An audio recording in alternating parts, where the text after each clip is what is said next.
What's going on, everybody? Welcome into an all-new episode of the Pack a Day podcast. I'm your host, Andy Herman. You can follow me on Twitter at Andy Herman NFL. And it is wonderful to be joined once again by my good friend, Justis Mosqueda. You can find him on Twitter at JUMOSQ. You can find him on acmepackingcompany.com. And you can find him right here on the Pack a Day podcast to break down everything Green Bay Packers and tell you everything that he knows. Justis, it's great to be chatting with you. How are you doing, my friend? I've been better. Not as painful of a playoff loss as in the past. I went through the rankings since 2007. This is the 12th most painful playoff loss. So that's only ahead of, what was it, the 16 NFC Championship game? Yeah.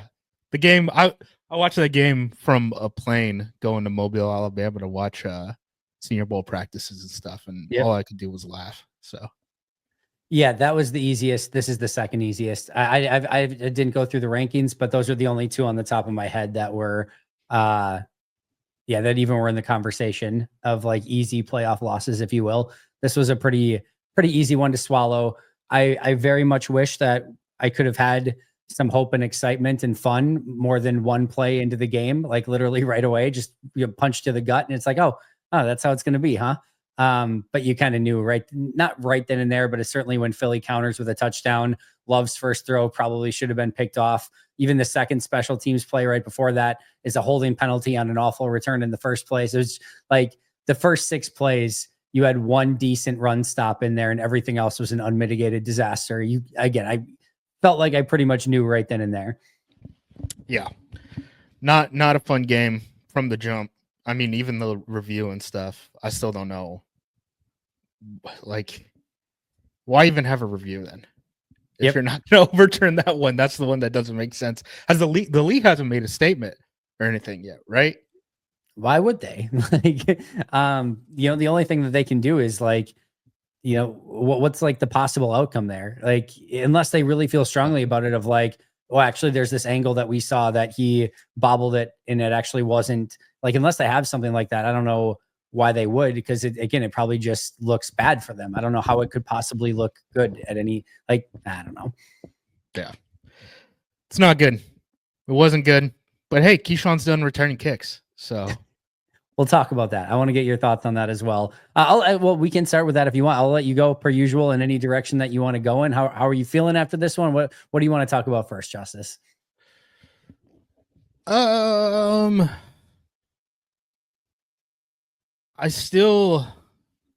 right. The honeymoon is over, right? Pretty clearly for Jordan and Jordan. I think people seem to be mad about both of them. So, yeah, I just didn't know, like what is this, year 6 for Matt? 19, 20, 21, 22, 23, 24. So, yeah, year 6. I mean, that's a pretty significant size honeymoon. But I know what you mean overall, and I agree with you very wholeheartedly. Yeah, so I think people want to see results, especially at the quarterback position. I think it's frustrating when he just kind of looks really out of sync on a lot of these plays, right? Where if it's not thrown off of his back foot, it's just not looking super comfortable. I've never really liked Jordan's ability to get out of the pocket. To me, I mean, he's such a long guy that it just takes him a while to get going, right? So I think that we have to have probably some real conversations about the offensive line. I know I brought that up to you a couple of weeks ago where we were talking about, what is the pressure, right? And all that stuff. And that's something that I've always struggled with, because even when I've tried to do this stuff in the past myself in like charting games, and I'm like, well, would I count that a pressure if it was a different quarterback and he didn't react to it, right? Where, with Tom Brady, you can get, muddy around his feet and he's still going to stand there and deliver the ball, right? Yep. Well, did that count as a pressure? Because that would have been a pressure against someone else who would have reacted, right? So we look at some of these losses. I mean, the Vikings this game, the Lions, I mean, you guys know we've lost to all of them multiple times this season. When things get muddy around Jordan, he's gonna freak out, but he doesn't have the athleticism to get outside of those nasty pockets, right? So what's gonna happen? He's gonna take those longer drops just to make sure that he just has barely enough time to get that pass through, and it's gonna be off of his back foot. Or we got to get some linemen who are going to give up less ground, because that's part of it too. It's not guys are getting clean releases and just beating off the edge and all that stuff. It's if you start pushing that pocket a little bit, Jordan's going to get nervous, right? So either he has to get better at dealing with that, or the offensive line has to get better at basically just setting a fence, right? And not moving from there. And that's going to be a little bit tough with some of the guys that the Packers have, right? I mean, Zach Tom isn't the biggest dude in the world, right? They've drafted smaller guys. You know, they generally, the Packers have gotten it done with smaller pass protectors who aren't as good of, you know, in the run game, but are athletic and aren't going to give up that quick pressure. Well, I think we're kind of learning, like, okay, Love is a different type of quarterback that you have to protect than Rodgers was. So maybe we just need sturdier bodies up front where that leakage, I guess, is because I don't worry about Love and the quick pressure. Like, he can bail out the pocket at that point. Yeah, it's the pressure that like slowly develops later in the play. It's like it's too late for Jordan to bail out. He doesn't have the athleticism to do that, and that's really where he's struggling right now. Let me give you some numbers on Jordan. I want to I talked about Brett Coleman's tweet. I'm sure you probably saw that one as well. I want to talk about that one, and I want to talk about two other ones. And I want you to you to let us know what you're most concerned about here. Jordan Love's stats on true dropbacks this season, including the playoff game. And again, this is non-play action, non-RPO, non-screen pass attempts. Just drop back and rip it. So 3, 5, 7 step drop, whatever it might be. 57.7% completion percentage, 15 touchdowns, 15 interceptions, 7.5 yards per attempt, 77.6 quarterback rating. For context, among all quarterbacks on true dropbacks, that is 26th in completion percentage, 27th in passer rating, and the worst touchdown to interception ratio among all starters. So that's the first one. And then the 33rd team had a couple stats as well. Jordan Love had a passer rating of 30.0 on passes that traveled 6 or more air yards versus the Eagles. That ranks 290th out of 304 quarterbacks in any playoff game since 2000 that had at least 15 or more dropbacks. And then Jordan Love, no one has had more multi-interception games than Jordan Love. He's had 7 of them since the start of the 2023 season. So some non-flattering statistics on one Jordan Love, if you will. What stands out to you the most from those numbers? I think the multi-interception one stands out the most because it is like I really do think we need to talk about this offensive line. And it's something that like no one seems to, because like the stats are like relatively good. I know I see like Ben Baldwin tweeting out like the aggregate pass blocking numbers and stuff like that. The Packers are like first in the NFL ahead of the Eagles. You can't convince me that they have a better offensive line than the Eagles. But like there's like that. There's the numbers where like Love isn't getting pressured, and also the pressures don't turn into sacks. Well, he's throwing a lot of those balls. He's just chucking it up, right? So if you're not counting those slow pushbacks as pressure, and then he's just chucking the ball up, so the sack never actually comes, then yeah, the numbers are going to look fine. But like, there's issues up front, and I think they all tie in together. Like, I'm totally fine with criticizing Love. He certainly didn't get better this year, I don't think. I don't know how much that injury plays as a factor. I know people have brought that up where they're like, you know, you get hurt early in the beginning of the season and then you just don't progress.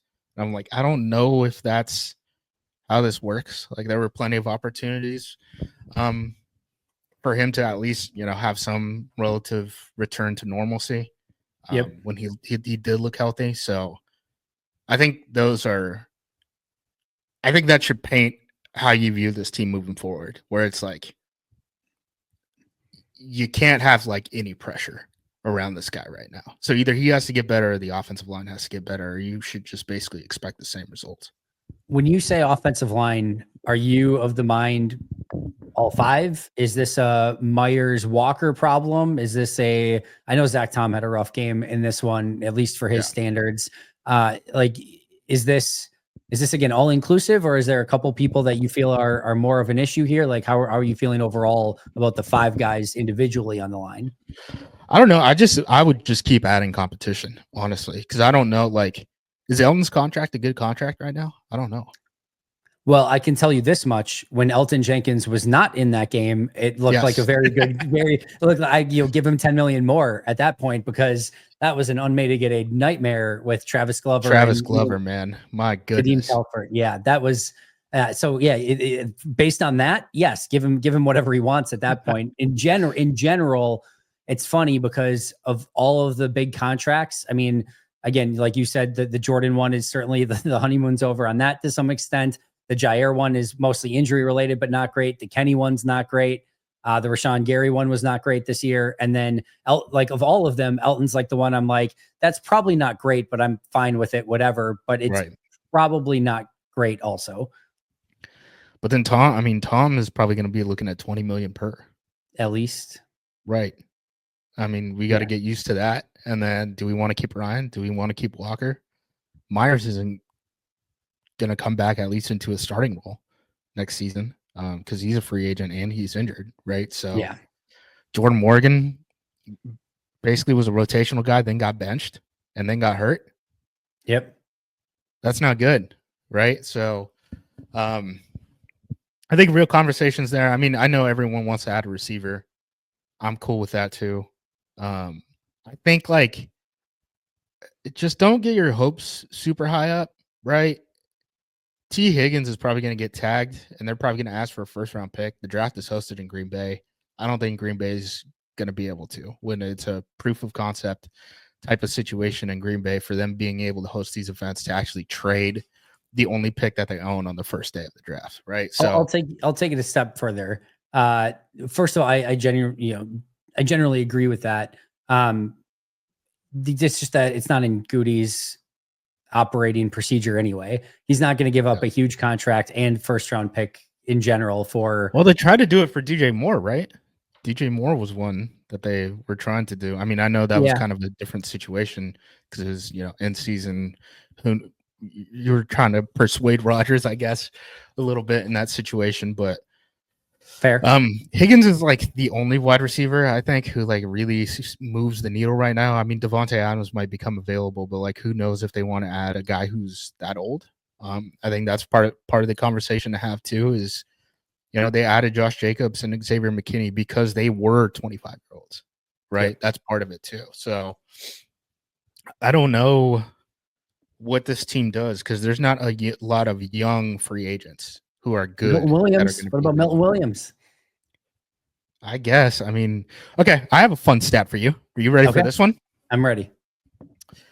Packers with Slayton on the field, 3.4 yards per carry. With him off, 4.4. So that's, Slayton's off the field. He's been a good run defender. Yeah, he's off the field. The entire Packers defense is giving up an extra yard per rush. But in passing situations, this is net yards per attempt, 7.6 when Slayton is on the field, 5.8 when he's off the field. A 58% drop back percentage success with Slayton on the field, 40% with him off the field. Rushing success, 34%, let's call it, rushing success. And with him off the field, it's 60, almost double. Ooh. So, I mean, the Packers are in this situation right now where, like, Kenny can do a little bit of both. He hasn't been good at it, certainly not to the extent that he's been paid to do, right? But outside of Kenny, Slayton, Brooks, Wooden, I think I'm missing someone. Wyatt. No, just Slayton and Clark. Oh, yeah, Wyatt. Yeah, Wyatt. I mean, they all can pretty much do one thing. Like, you either want to defend the run or get penetrate into the backfield. They don't have guys on the defensive front that can kind of two-way stuff. So, yeah, just an interesting stat I found. Fennel and I used to talk about that quite a bit, especially along the defensive front, or even at linebacker, things like that, of like some of the platoon players sound good in theory, but like teams are well aware of it as well. And when you get splits that drastic like that, it's like, oh, well, TJ's on the field, spread them out, get some matchups that you want. They're not going to be able to rush the passer, and we're going to feel really good about things, and vice versa. Like, if TJ's off the field, all right, now's the time to run the football. Like, again, you have these moments of like, yeah, it sounds good. All right, it's an obvious rundown. Put TJ out there. Well, again, it's not quite that simple. I like TJ, but again, I think he's and we saw this year they basically tried to limit him to more obvious rundown situations as much as they possibly could. But there's only kind of so much that you can do with that and kind of cover that. Yeah, for sure. And I think one of the issues with Milton Williams is Pass guy. he's definitely a pass rusher. Yep. But I don't know how you're making up these run defensive snaps. Like, Nope. Yeah, it's a problem. yeah. So that's an issue, especially, I mean, good grief. First play of the game. I don't know if you guys remember it, but first play of the game, McDuffie just gets taken like 15 yards back. Like, Valentine missed the tackle too, did he not? If I remember correctly. yeah, Valentine's been getting attacked. I'm off the Valentine wagon. Valentine is fine at covering people, but after the past couple of weeks, teams have just been, it's screen game at him, it's run game at him. I mean, it really is just like he doesn't have enough sand in his pants type of situation.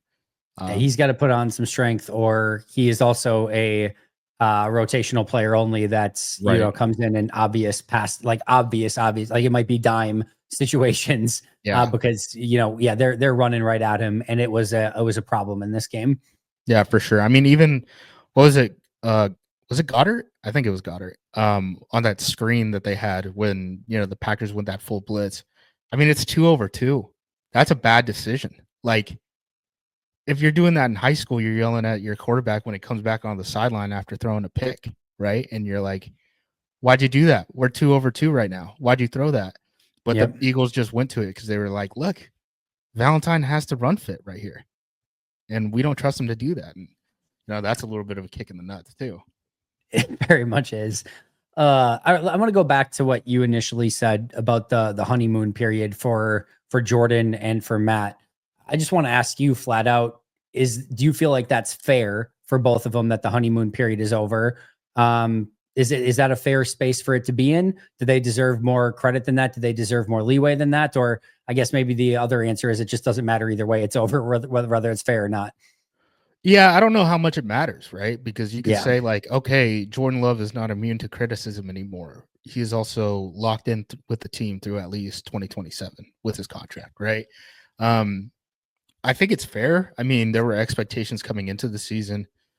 I don't think the Packers hit any of those. Like, it feels like, what's the narrative of this year? It's like they were technically competitive, right? It's kind of what it feels like, right? It feels like the narrative that I've seen a lot of, that I mostly agree with, is that they are a good team, not a great team. If they get teams that are worse than them, they're probably just going to beat them. And if they get teams that are better than them, they're probably just going to lose to them. Yeah. And again, I don't think that that's what fans were. I mean, every fan hopes to see their team win a Super Bowl every year, right? But I think relatively you would have expected better high notes for this team, right? So, yep. So the fact that we never got that is some cause for concern. I don't know if, like, are they going to have any sort of shakeups on the staff? I think if anyone goes, it's probably going to be Rebovich, the defensive line coach. The past stuff that Hurts was able to do, where he's sitting in the pocket for 7 seconds, was ridiculous. I know people are like mush rush and all that stuff, but like, you don't have to declare before the play, like, we are keeping contain or we are rushing the passer. There's plenty of teams that do both, guys. If you believe it, there's other teams in the NFL. Yeah. So that Love, what was it? I think it was the first. Was it the first pass? Was it the touchdown? I can't remember if it was the touchdown. Yeah, because it's run, and then run Hurts. Yeah, so I think Saquon gets a big gain. Then they actually stop Saquon for a minimal gain, and then I think it's second and whatever, and Hurts just stands in the pocket for approximately 4 hours and finds a open former commander, what the heck's his name, Jahan Dotson, that broke free against Evan Williams, and a tough situation for Evan Williams when you're covering for that long. Yeah, and next, I don't blame the coverage there at all. No, nope.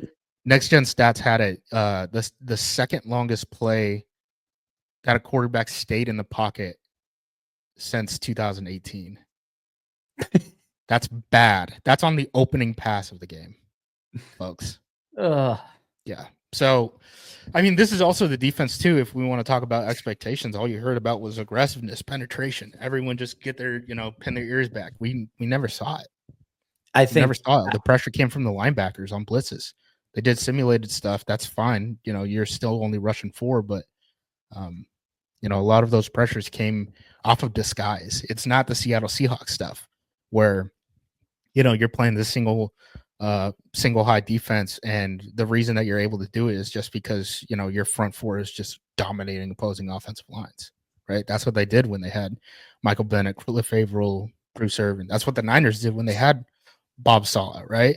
And all that stuff. So But is this to you to me, this isn't a change in philosophy for Halfley. It was a out of necessity. He had yeah, to evolve his defense because he didn't have the guys that could win up front with 4, and for he sure. didn't have the coverage to play man to man, or just even do some other stuff on the back end. Like, I'm more impressed actually of how he evolved this defense and probably got away from a lot of the stuff that he would have liked to have done because he couldn't win that way, and he wasn't going to just be stubborn about it, and he knew they had to play a totally different way.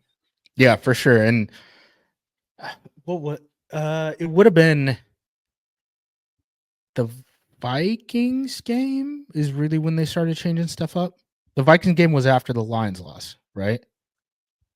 Not the first or second the first Vikings game was after. You're right, because week 4 was Detroit, I want to say. Yeah. Yeah, I think so. That's really when they started changing stuff up. And they had that couple week stretch where, you know, they played Miami, they played Detroit, No, and I they got lied. Minnesota feasted was on week them. 4. Minnesota was week 4. They lost. They were down 28-0 or whatever. They lost 31-29. Then Detroit was the game right before the bye week um that had the pick 6 with Love right before halftime. And Right. then Detroit was December 5th, the second Detroit game, and then the final Minnesota game was obviously the penultimate game of the season. Right. So yeah, that last stretch is really where he seemed like he got Halfley got comfortable with calling a lot of this disguise stuff, which is a great tool to have. Yeah. Sure masked a lot of the deficiencies that they had talent wise on defense. I mean, considering all of the turnovers and stuff, I thought the Packers defense played pretty well. Going against a, you know, 2,000-yard rusher in Saquon, and, you know, they bottled up Hurts the entire game. I mean, we didn't Yeah. hear much out of those 2 Pro Bowl wide receivers that they got, right? No, I was Going pretty thrilled overall. I mean, the other thing that I'll say about Halfley in this one is just about every big play he had outside of that, maybe that Hurts touchdown pass to Jahan Dotson or whatever. Like, he had players in positions to be successful, or at least like players were there. You know, maybe you don't want Carrington Valentine in that situation against Dallas Goedert or whatever, but like, he's there to make the play, and Goddard just makes him look silly. 2 of the big runs by Saquon, or one of the big runs by Saquon Barkley was a missed tackle by Carrington Valentine. The one-handed little catch by Goddard, you know, the Valentine's there to be able to cover him. Like, there were players in positions to be successful almost on every single defensive play. And it was more execution by guys out on the field than anything that I saw of like, wow, what the heck was Halfley thinking in that situation? A couple things I'm sure here or there, but like for the most part, guys were in positions to be successful. At least I thought. Yeah, I'm very excited to see what that defense looks like once they are able to backfill a little bit more at, you know, cornerback, linebacker. Really, you only need 1 linebacker at this point, because I assume, I mean, maybe you need 2, but I assume Quay is going to be back as the middle linebacker, and then figuring out what the hell you want to do on the defensive line. I do think on from a talent acquisition standpoint, I think you have to have a conversation about both lines, the type of bodies Green Bay is bringing in, and what they want to do actually with the scheme that they have, right? We talked about the offensive line already. It's like maybe you need bigger guys who are just not going to give up ground when they're getting bull rushed and stuff, because Love isn't going to do well with that. On the defensive side, I know Goot and pressers and stuff has said, like, well, if you get small in a hurry, right? Yep. Well, we need pass rushers. We get scored 22 points on in a hurry too, right? So, Yep. yeah, someone's got to get after the passer, dude. It cannot be like this, because it's going to be the same thing next year all over again if you don't infuse this team with some pass rushing talent. I just don't know if you can do it with a guy like Milton Williams, who, you know, No, basically had yeah. one breakout year. You're going to pay him a ton of money, and he can really only play as a pass rusher instead of, Pass rush you know, only. No, yeah. like, and So that's the thing, right? Like, excuse me, you want guys that aren't going to have to platoon. We just kind of talked about that. if you're going to spend that sort of money in free, and that's why Xavier McKinney was so great. That's why Josh Jacobs was so great. You can use them in all facets. We can talk about premium position, non-premium position, or whatever. But like, if you're going to go get somebody at those spots, you want somebody that's going to be able to play on every down and not be a liability, can hold up against the run and can get after the quarterback. I mean, it's easier said than done to get that sort of defensive lineman. Like those guys are premium players, and if you can find them, good luck. And then same thing on the offensive line. Obviously, if you can find somebody that can be a big time run blocker while also being a good pass protector, can sign me the hell up. Like those are premium players that are tough to find, but that's sort of what Goody's going to have to do to try to find a couple more guys along those two trenches to be a little bit more physical. And I think a little bit more complete along both of the lines if they want to compete at a high level. Right. The problem is I just don't like, I looked at the free agency class today. Yeah. Not that much right now. I mean, maybe there's some cap casualties and stuff, but those are usually older guys. So are they going to look after older guys? I think they will. I think they'll feel comfortable. And like, and when I say older, I don't know that it's going to be like, 33 and over, but like, I think somebody like 29 to 31 on like a 2-year deal or something like that. I think they'd be open to doing something like that and maybe getting a couple more veterans in the building if the players made sense. Can I interest you in a Devontae Adams and Rasul Douglas reunion, Justice Mosqueda? Like, there you go. You got corner and wide receiver right back in the building. Sure. Why not? Bring them back. Yeah. I don't know how willing they'd be to coming back. I mean, does adding Devontae help us at all like 2 years from now? You're just taking snaps away. I understand in the short term it's good. And maybe they need to make a play. Probably a 2-year window for Devontae. Probably 2 years it helps you. Right. And then I think after that it probably doesn't. You just boot everyone. You're just okay. Jaden Reed is the only guy that we're keeping on this team at wide receiver. Yeah, I think you're probably already in. Like, let's say they don't go veteran wide receiver. I think you're already starting to churn that wide receiver group. Like, I think you're taking somebody in the top 100, at least top 125, like first 4 rounds or whatever.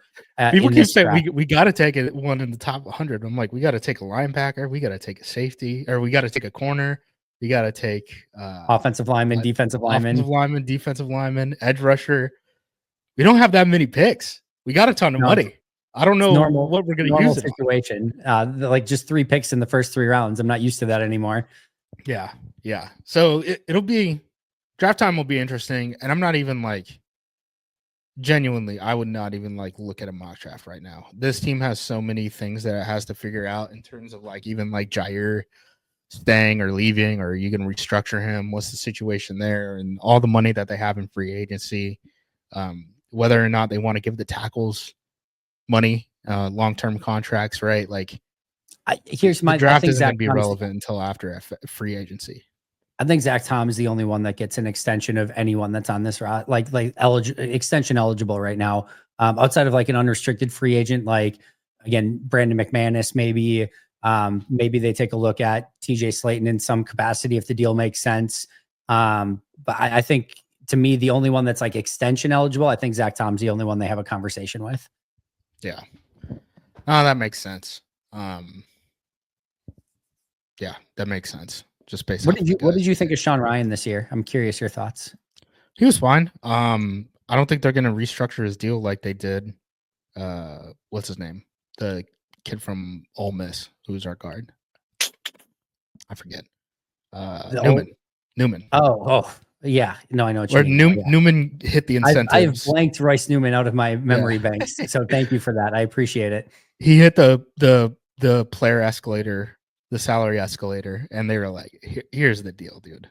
Even if you make the team, you're not gonna make it on that salary." I don't think that's the situation you're finding yourself with Ryan. No, I don't think so either. They paid Slayton the escalator, and Slayton played like 30% of the snaps or something this season. So. I think they're going to be fine paying that for Ryan. I assume he's going to come back as a starter. I don't know who's going to be our starting center, but I think we know that our starting 5 are going to be those guys plus, Morgan, basically. So I think it's going to be Walker. I think Morgan's going to be at right guard. Wait, what? No, what did they did left guard with him at the end, right? I don't know. He's going to be one of the guards. It's going to be Walker at left tackle, Tom at right tackle, And then it's going to be between Ryan and Jenkins, I think, who plays guard and who plays center. Yeah, I think so too. And I thought that's what was interesting when Myers went out too. I was like, I don't know who the next center up is. I had a Because feeling it was usually going to that's be Myers. Helton. They're not Myers. Sorry, Ryan, because they've done that in the past, or like in camp and stuff. Like it was kind of Myers, Jenkins, and then Sean Ryan was the kind of the next guy after that. So I didn't know if like they were just going to bring in Monk so that they didn't have to do any musical chairs. If they would have brought in Monk, I would have been like, all right, they just want to, put that guy in. Like they seemingly fell out of favor, or he fell out of favor with Green Bay very heavily through the course of the season. Like he went from somebody at the very end of camp, he was starting to get some right guard one looks rotating. It wasn't just Morgan and Ryan that were rotating at right guard. At the very end, Monk got just a smattering of looks here and there with the number one offense. And then he was usually active to begin the season. And then he just went to the complete back of the list and wasn't like a complete afterthought after that. I don't know what he did or why that happened, or if whatever the case, but like he very much seemed to fall out of favor. Yeah, for sure.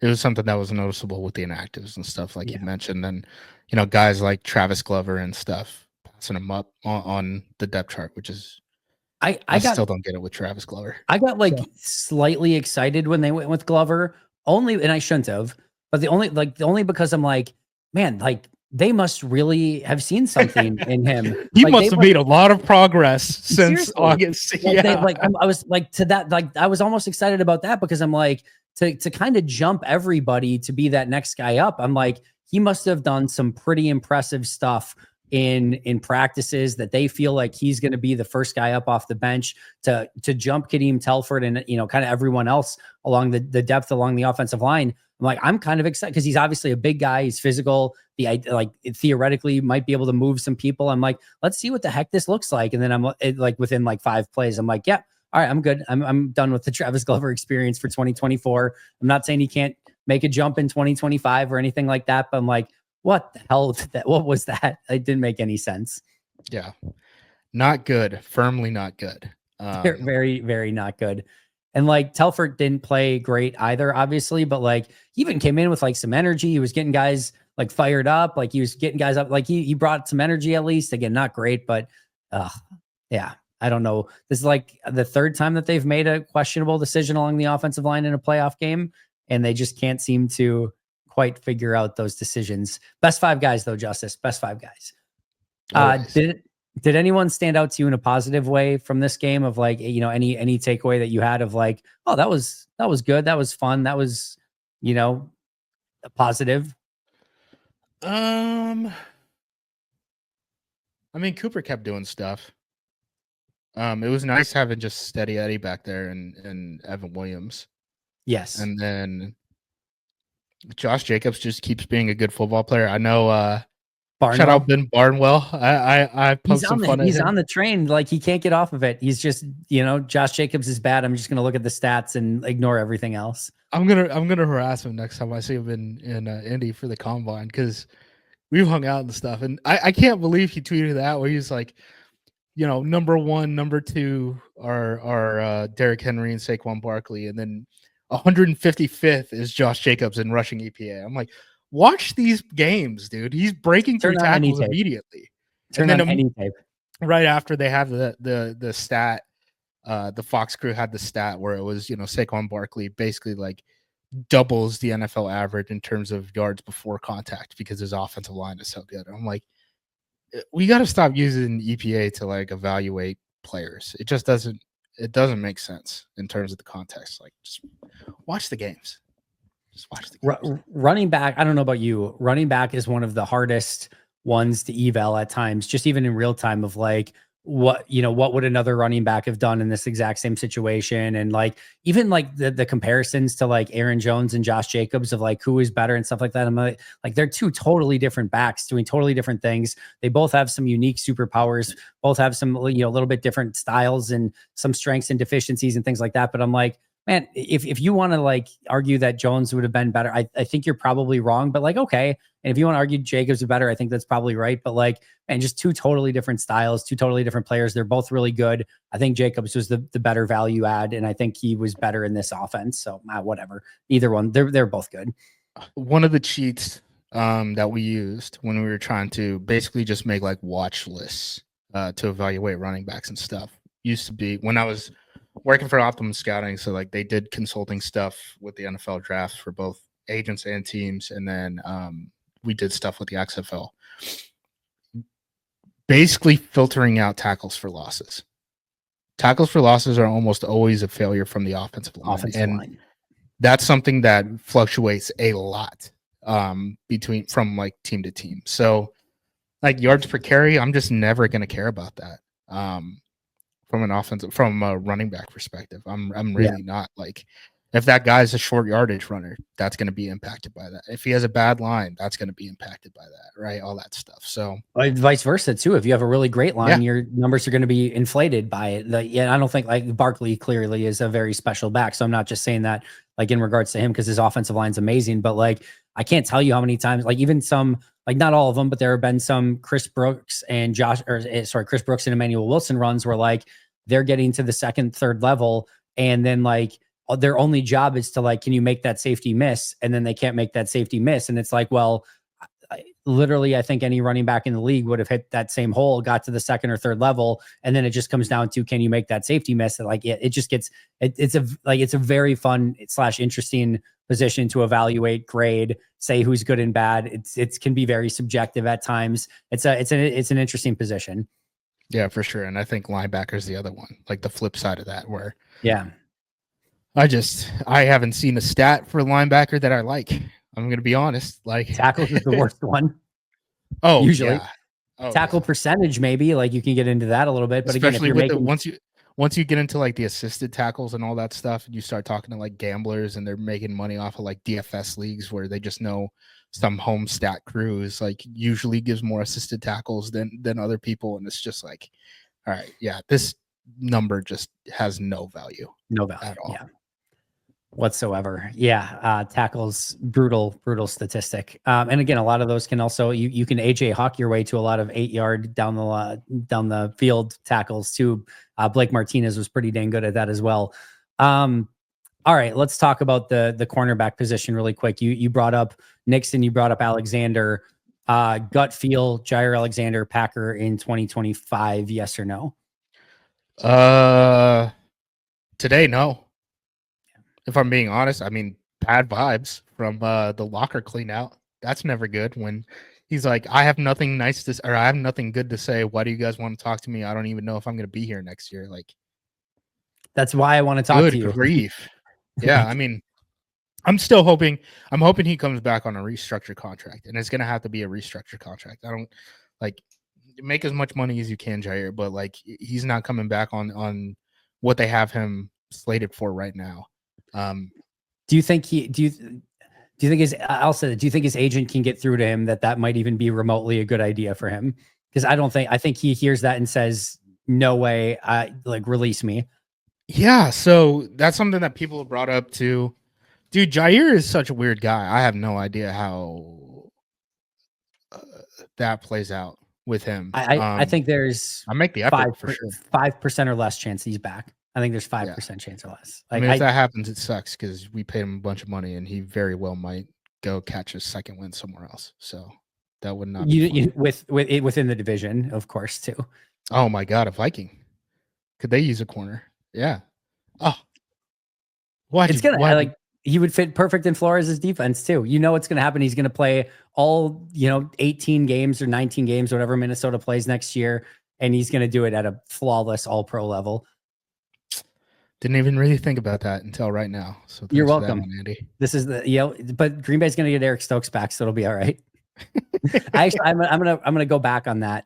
I think in this stretch of games where like everyone was like, hey, that was actually a decent 3 to 4 game-ish stretch from Eric Stokes, kind of for the first time. You and I both talked about how he just didn't get attacked at all, like that he just didn't get thrown at. So, and it was more of a product of what I think the defense was doing than anything else.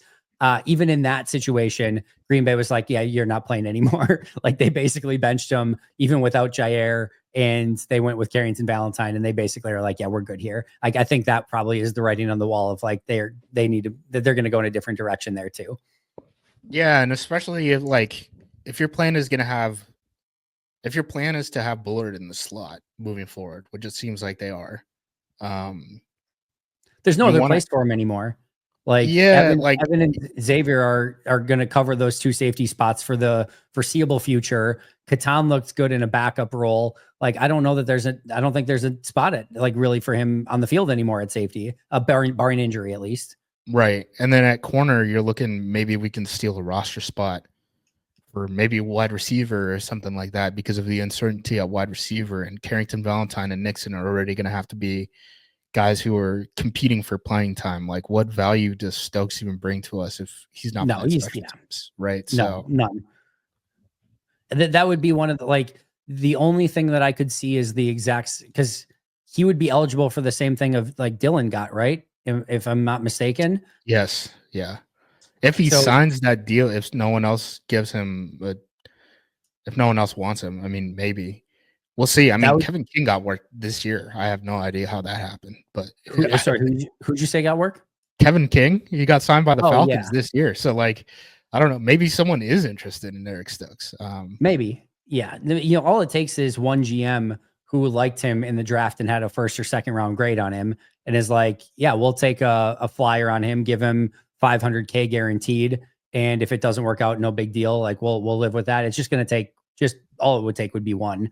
Right. I always meant to look at what Kevin King got from a PFF standpoint this year. I never got a chance to look at it. It's probably like a 90 something grade. 81.7. You get an 80. He only played 74 snaps total. So I guess it wasn't that much. Very small sample size, but 81.7 grade for PFF for Kevin King this year. Good for him. Bring him back. There you go. Rasul Douglas, Kevin King. What's Charles Woodson doing? Yeah. All right. So let's talk about Keyshawn Nixon then. The other, like, it felt like there were two big takeaways from locker room today. One was that Ja had that situation where he didn't want to talk and that he said, I don't even know if I'm going to be back. And then Keyshawn Nixon basically saying he wants to focus on being corner one and doesn't want to do kick returns anymore. Good grief. Corner one is ambitious. I'm glad he's setting his bar high. I think he is much more likely to be like corner two or in that conversation for the slot, depending on if Bullard drops with like an injury or something like that. Yeah. Than being a corner one. I don't see that. And I feel like I've been maybe the most pro Keyshawn Packers analyst out there, and even I'm like, I don't know. We'll see what happens with the kickoff return rules. Maybe he just thinks like from just like a snap load perspective, it's just like too many for him to handle. Especially, I mean, those kickoffs are pretty violent, and it's coming at the end of, you know, not opening kickoffs of halves, but outside of that, it's coming after full defensive drives and stuff, right? So yeah, I could see him being like, you know, too much on my body, basically, to be able to perform both at a high level. I understand that. It's definitely a change for him because he seemed to be a guy that wanted to be on the field, like offense, defense, special teams. Like, oh yeah, put me out there in every single snap. And now he's like, he was talking about playing receiver for 3 years, and he's got like what, one snap? One snap. Yep. So yeah, definitely a change in tone. I mean, that's the biggest thing, right? It's just the tone of it. It's not okay. You want to play cornerback? That's fine. It's I'm DB1. I don't want to be doing this kick return stuff anymore. It's like, all right, settle down. Why are you frustrated out of everyone? Yeah, seriously. Like you're getting you literally basically were corner one for a good chunk of the season, and you were kick returner one. You've been a first team all pro as kick returner.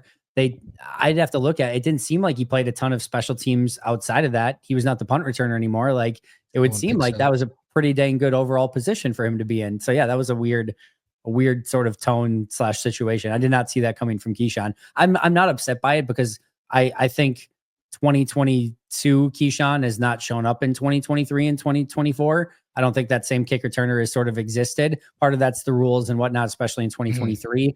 But he has not exactly been the most dynamic dude with the ball in his hands the last 2 years. And then of course just had the fumble. I don't know, again, helmet to helmet, whatever.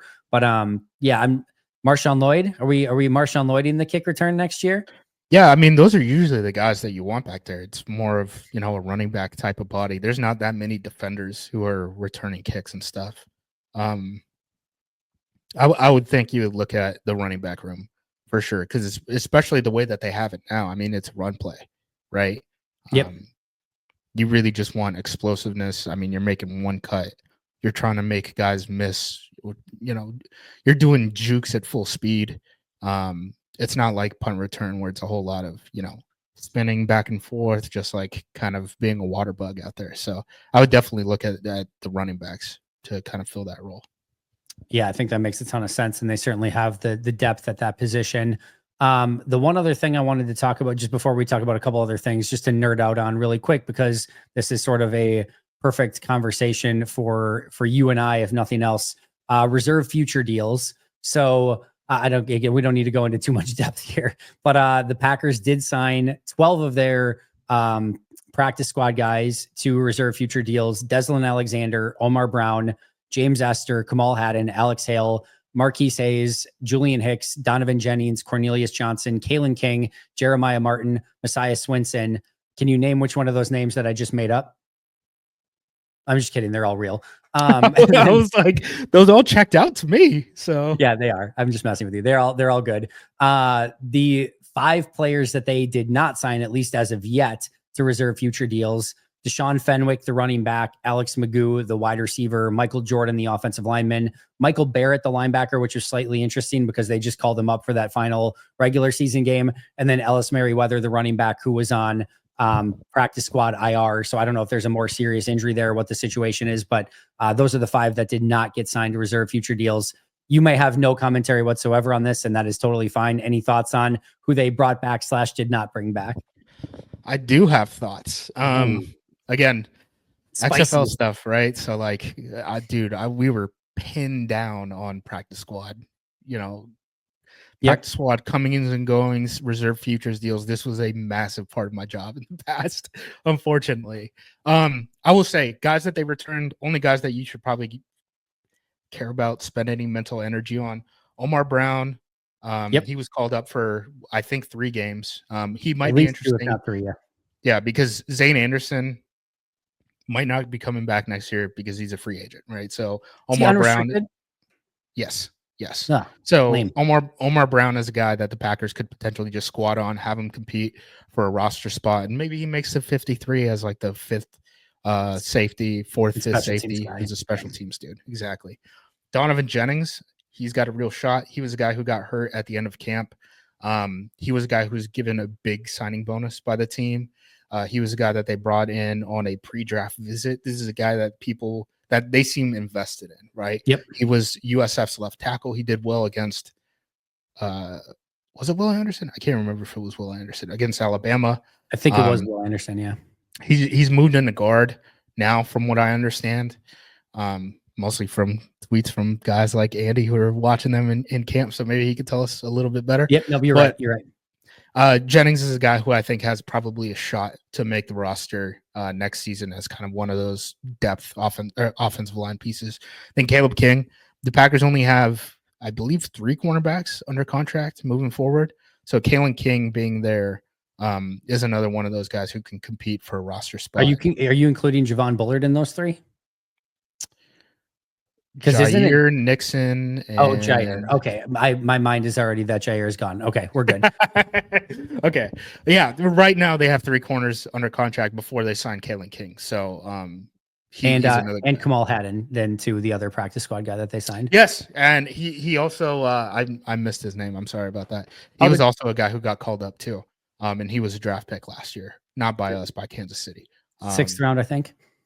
Yeah, so just some end of the roster kind of guys who have a chance. The other guys I think are, for the most part, I mean, just kind of here so that they have a body that they can run in practice next season. The interesting guy that you mentioned that wasn't signed, right? So Fenwick, the running back, who came in for Merriweather, who ended up getting hurt, right? Neither of those guys got brought back.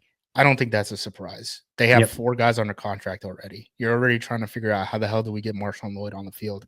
I don't think you need to add more running backs, especially before undrafted free agency. Yep. Right? Doesn't It's make going sense. to either be a 7th round pick or an undrafted, like that. They're like, this guy's too good to pass up on, or an undrafted free agent. They'll be the 5th guy in camp. Yep. Or like a return guy or a pass catcher that they want, like just some sort of a change up that they don't have in the room already.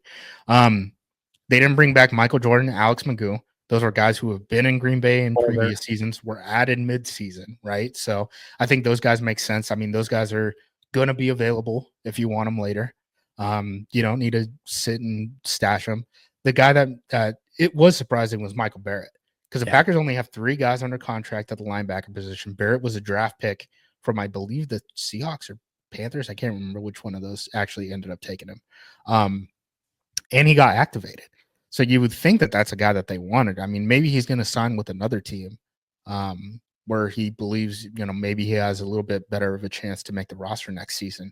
But I would have thought Barrett, I mean, you can't tell me there's no reason why Barrett couldn't be competing with who's the kid? Hopper that we got out of Missouri. Like it wouldn't have shocked me if Barrett ended up jumping him on the depth chart. Obviously, the Packers are going to try to address the position at some point this offseason. So maybe you need an injury for him to see the field. But I would have thought Barrett would have been a guy that they would have tried to lock up. Now, the one thing, correct me if I'm wrong on this, but like obviously the player is under no obligation to sign the futures deal with the team, right? Nope, so he could sign with wherever. The only thing is there's already been teams that have kind of filled up a lot of those roster spots because their season ended prior. Sure. But yeah, Barrett is a free agent to sign a futures deal wherever. He's obviously not going to get more than a futures deal, but he's able to sign a futures deal with whoever he wants. You would think from an agent standpoint that you would look at Green Bay, and with Eric Wilson, Isaiah McDuffie being free agents, and no other practice squad guy in the roster, it's literally Quay, Cooper, Hopper, and that's it. Like that, he would be the 4th guy under contract as of right now. You could look at it and say, listen, Hopper and Cooper and Quay maybe aren't going anywhere, and those like top 3 spots are filled. But like, dude, like if you're a practice squad futures guy, you're trying to find the best path to the 5th linebacker spot, not the number 1, 2, or 3 linebacker spots. And Green Bay seems like a pretty darn good place right now to have a shot to make it as a potential number 5 linebacker. So I'm assuming this is a Green Bay decision, but yeah, that was the one that definitely caught my eye as well, where I was surprised that they just didn't have seemingly any interest. Yeah, that's the one that didn't make sense for all the reasons that you mentioned. When guys go to other teams, it's usually actually not the futures deal situation. It's usually around the practice squad, which I kind of view as like the extension of the futures deal, and probably you guys should look at it too. Yep. Usually when guys sign with other practice squads at cut downs, it's because they had made like the 53 before. And then, okay, so like Samori Toure, right? Great example. Yep. Samori Toure is a guy, he's 2 years on the Packers 53-man roster, same coaching staff, same general manager, all that stuff. Maybe you want to bring him back on the practice squad. If you're Toure, at that point, you've had enough time to show what you have in terms of your skills to these people. Maybe you just need to get in front of a different set of eyes. Yep. Right. That's kind of how it's viewed that way. Barrett's a rookie and Barrett just got here. Right. So I don't think that's the situation. Agreed. Maybe Green Bay is looking at someone else who's on the street right now, didn't get picked up for a futures deal on one of these other teams, and they want to add him as kind of, their quote unquote like inside track for practice squad linebacker. But I would just be adding bodies. I mean, you got 90 roster spots. Why wouldn't you bring a draft pick in? I don't know. It seems interesting. That was definitely the one that stood out in a weird way. Again, probably much ado about nothing. Probably just things for you and I to nerd out over, but that's what we love doing. All right, a couple other things just really quick before we get out of here. Who's going to be the Bears coach? I don't know. I saw, what was it, last week when they first asked permission for Mike McCarthy I think they were up to 13 candidates. I texted someone today trying to figure out how many they have. They told me their plan is to interview 23. So I don't know if all those 23 are out yet. Mike McCarthy's obviously one of them. He's going to have an interview on Wednesday. Now that Adam Stanovich now too. Stanovich, I completely blanked on that. Stanovich. I do wonder if the Stanovich thing is like sometimes they'll do this where they like bring in a guy and really they're trying to like recruit them for a coordinator position, but their head coach hasn't been signed yet. And I wonder if they would do that. I mean, obviously it didn't work with Getsy. I think Matt would let Stanovich leave for a play calling opportunity as an offensive Even if it was coordinator. Chicago? He did it with Getsy. True point. Getsy But was his first pick. no. Getsy wasn't a coordinator though. He Getsy wasn't a coordinator, but he was LaFleur's first pick. True. Oh, you're right. You're right. So he wanted Getsy right back first. Well, there was Getsy, and then what was it? Were there three? Because who got under Hackett? There was a coordinator that got. It was Hackett. Hackett left. The news was they were going to promote Getsy internally. Okay. Getsy got the opportunity for a play calling opportunity with the Bears. They asked Matt about it. Matt was like, "Yeah, it was a play calling opportunity. I'm not going to hold my guys back." And then they hired Stanovich. But somebody also got the job under Nathaniel Hackett. That was a Packers, Justin Outen. Oh, it was the tight end coach. Yeah, Justin Outen also got So Justin Outen got the offensive coordinator job in. But I don't think Outen. I don't think the Packers were going to make Outen. I don't think so either. No, I don't. I think you're right. I think it was Getsy. It was Getsy. Then it was Stanovich. Steno. Yeah. No, that makes sense.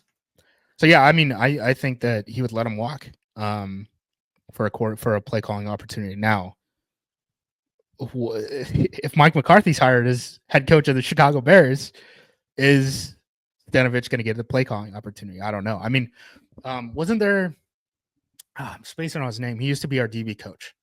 He took the interview with Atlanta for Jerry the Gray. Coordinator. Jerry Gray got the interview as a defensive coordinator for the Atlanta job. Didn't get the defensive coordinator job, and then was hired by Atlanta as the assistant head coach and DB's coach and pass game coordinator, something like that. Yeah. But he had an expiring contract, so like Green Bay couldn't block it anyway. But this is a way to get extra interviews.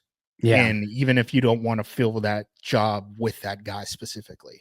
I mean, no one is, geez, like the Patriots announced that, they had interviews with Byron Leftwich and Pep Hamilton, two guys who have been out of the league for multiple seasons to get past the Rudy Rule thing so that they could hire Vrabel. So like there is no oversight in terms of your intent to actually hire these guys for those jobs. Right. It's just, they need to fix that. And I don't know how you fix it. I don't know. I don't know what the answer.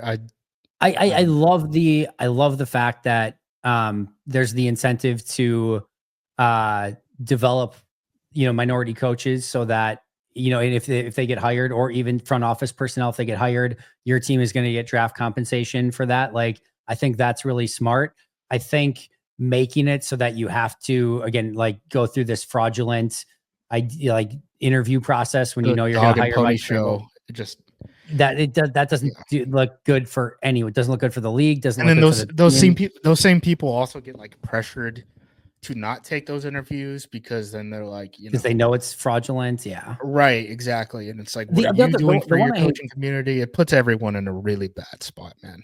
Was there not a situation too where like somebody hired their interim coach, but like had to go through a Rooney Rule interview anyway? Like there was something like that, and like that one was like really like they ended up hiring the interim head coach anyway, and like you still had to go through the Rooney Rule because technically there was a head coach opening. It was like, I don't know. Like, I can't. We're not going to solve this today, Justice. There's a better chance that we get canceled than we get. I think there was a situation with the Sean Payton one because it was a trade, and then they had to go through it. I mean, there's a lot of stories of just like the owner just like interviews the guy down the hall, and it's like, wait, who's still around? And it's like the DB coach. Bring the DB coach in. It's a force.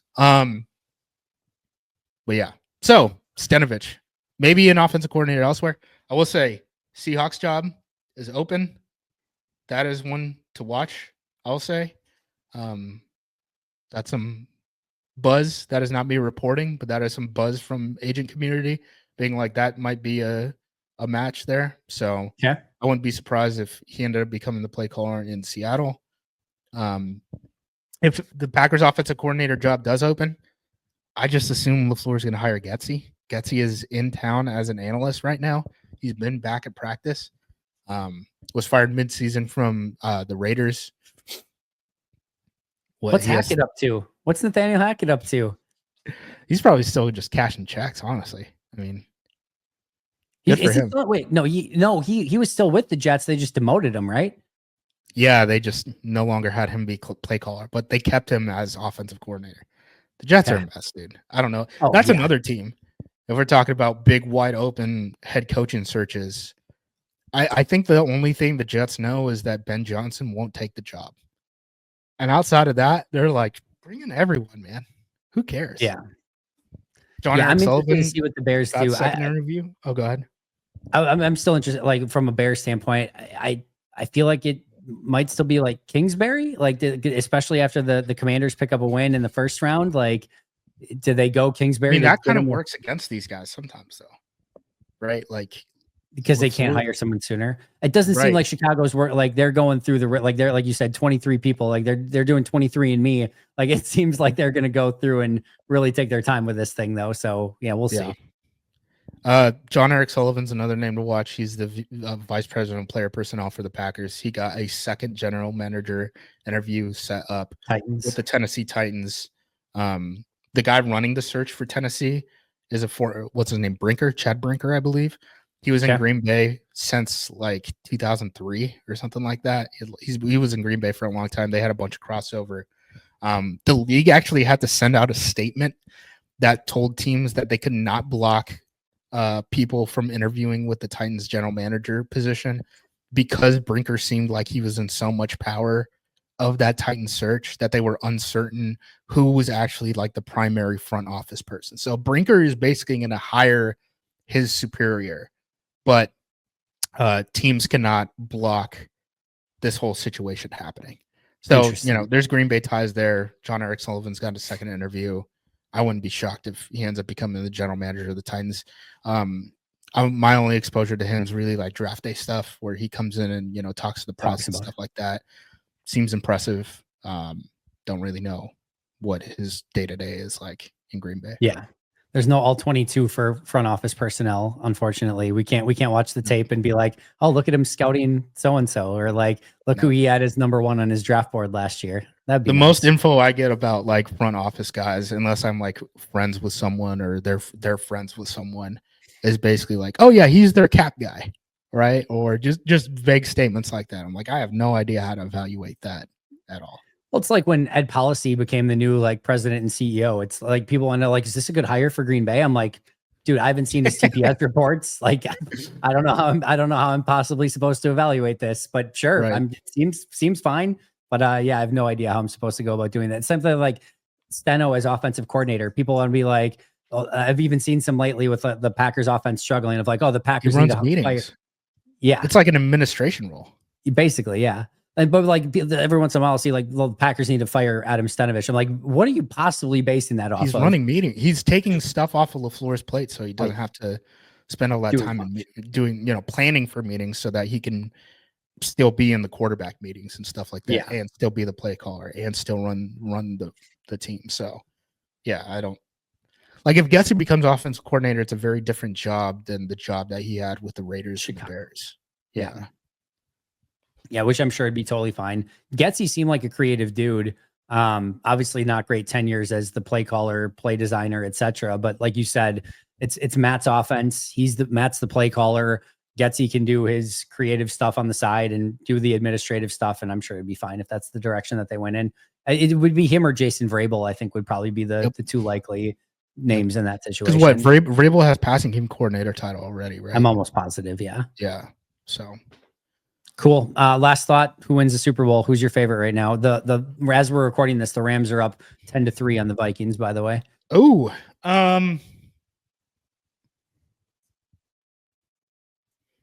whoever wins Buffalo Ravens. I don't know who wins that game, but whoever wins that's my favorite because I don't think KC is as good as its record. I totally agree. They still have Mahomes. Like you're always going to have a shot with that guy. I don't think Houston really has a shot. That offensive line is a mess. I don't like Slowick is the one guy to come from this coaching tree that just has no idea how pass protection rules work. Right? He's like the Mariucci of this coaching tree. Not ever the guy that you who's want the to be. morning wig then? Who's the Marty Morningwig? Oh, man. I don't know. We'll see. Well, Morningwig did a bunch of creative stuff with Vic, right? So like maybe McDaniel is the Okay. Morningwig of this tree. All right. Yeah, I think they're gonna have the best shot. I don't like Philadelphia has a quarterback issue. Minnesota's down right now. Detroit has all the injuries. Washington is like, congrats on being here. Them in Houston. They're this year's Packers team. Like the 2023 Packers. That's the Washington. Sorry, the 2023 Packers is this year's Washington team. Like not necessarily expected to be there, although they did better in the regular season. But like they won their first playoff game, and now it's just like house money fest. Yeah, for sure. So yeah, I'm going whoever wins Bills Ravens this weekend. Okay, I like it. Who do you think wins that game? I'm going Ravens. Gut check Ravens. Yeah, I was gonna say gut check Ravens. That run game is just very hard to stop. It doesn't seem like it's very fun to play against.